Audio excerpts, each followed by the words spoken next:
Is it on? Are you kids? Drop shot.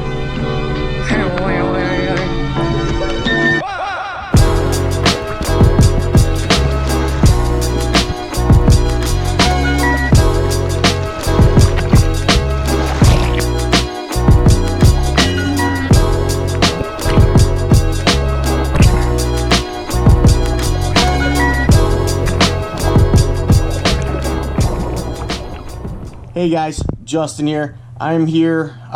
It is Thursday, like I do every Thursday. I give you guys a fishing report, and all I can say is don't listen to the DNR's report.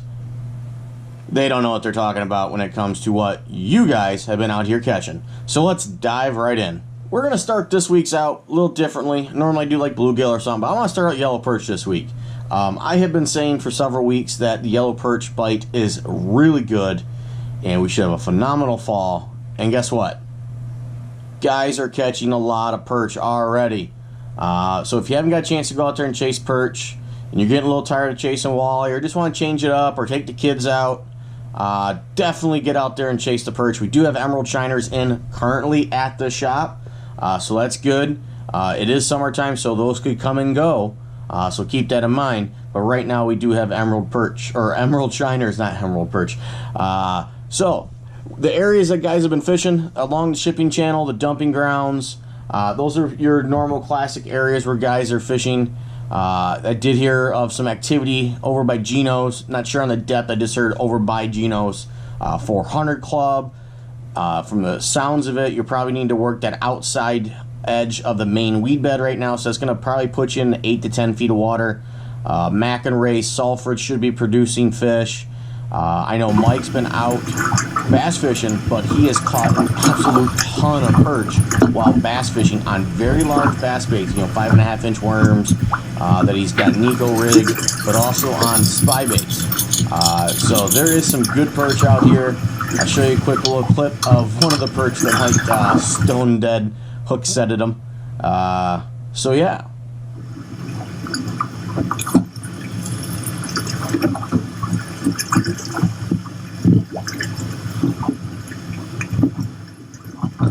Holy smokes. Would you look at that? Okay. Alright. For real? Like, for real? He hit it. I felt the whap! I mean, the hook's in his mouth. You have got to be kidding me. Look at this. That's awesome. I hope you grow up to be a 15, 16 incher. Best of luck to you. You are a man among boys.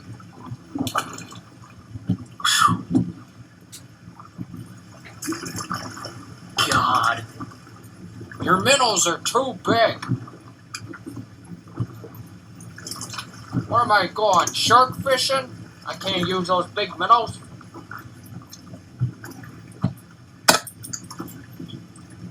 Big minnow.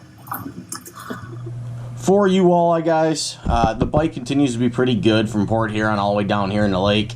I know some guys starting to get tired of the same old, but hey, it is what it is. Pulling flicker minnows, flicker shads. They are running a few storm baits, like the Thunder Sticks. Husky Jerk 10s, jointed Husky Jerks have been good. Harnesses continue to be good for guys.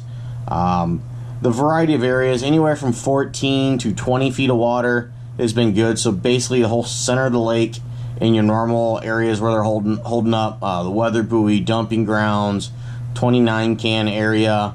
If you want to get out of the wave action on the lake, they are jigging up a lot of walleye in the middle channel, the south channel, and the north channel still. And also up near Port Huron, they're getting them as well. So get on out there, chase those walleye, enjoy the bite that we have right now.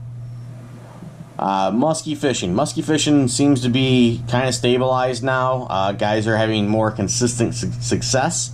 The numbers are maybe not as good as they have been the last couple years, but there's still a lot of quality fish going on.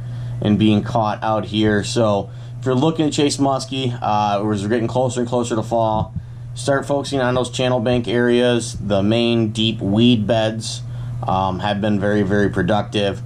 So try jigging the south channel and the middle channel. If you want to get off the lake and do some vertical jigging, those might be some good areas to try out.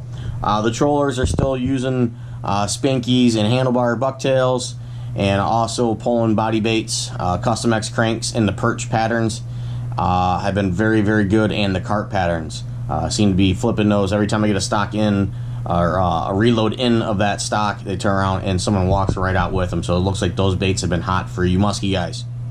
For you bass guys, I'll give you the true lowdown.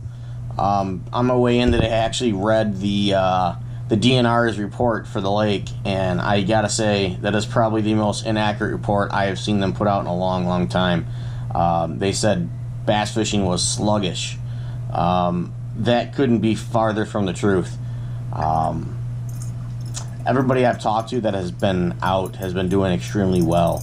They seem to be targeting anywhere from 12 to 16 feet of water right now, fishing a variety of techniques. A couple things that are maybe not something you would first think about for those depths, but they are being extremely, extremely productive.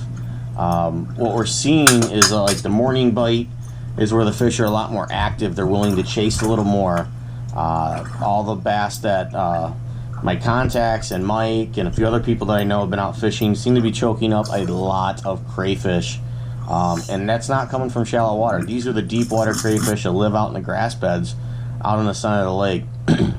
So the tactics and techniques that I would be having ready to go on my deck if I was heading out today or through the weekend, first and foremost, I would have a spy bait, an 80 and a 90 tied on, ghost perch, prism gill, chartreuse gill, gold perch, ghost minnow. Those are my go-to colors out here. In the 80 and the 90 size, we should have the new chartreuse shad in here shortly. It's a pretty cool new bait from Duo. I actually got one on my desk here that they sent me as a sample.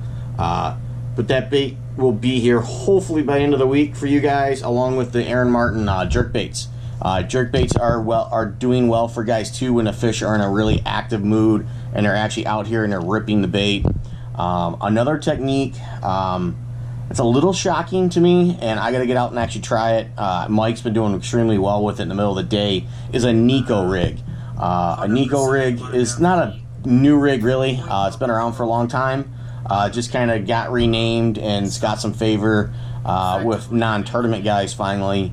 And Mike's actually found it's been pretty successful out in the deeper water. And I think what's going on is because the way the Nico worm is being presented to the fish, it's basically mimicking the claws of a crayfish coming up. And they just can't resist that. They have to go eat them because they're out feeding on crayfish.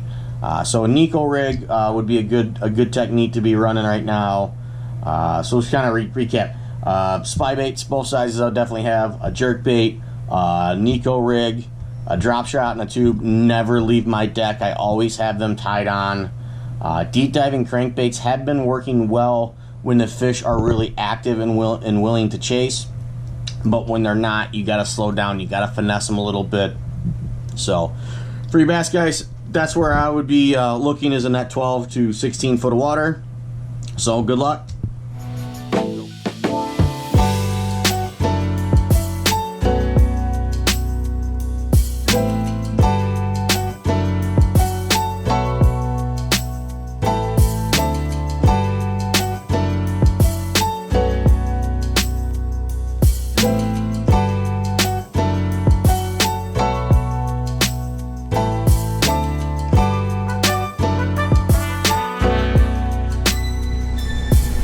Go fish.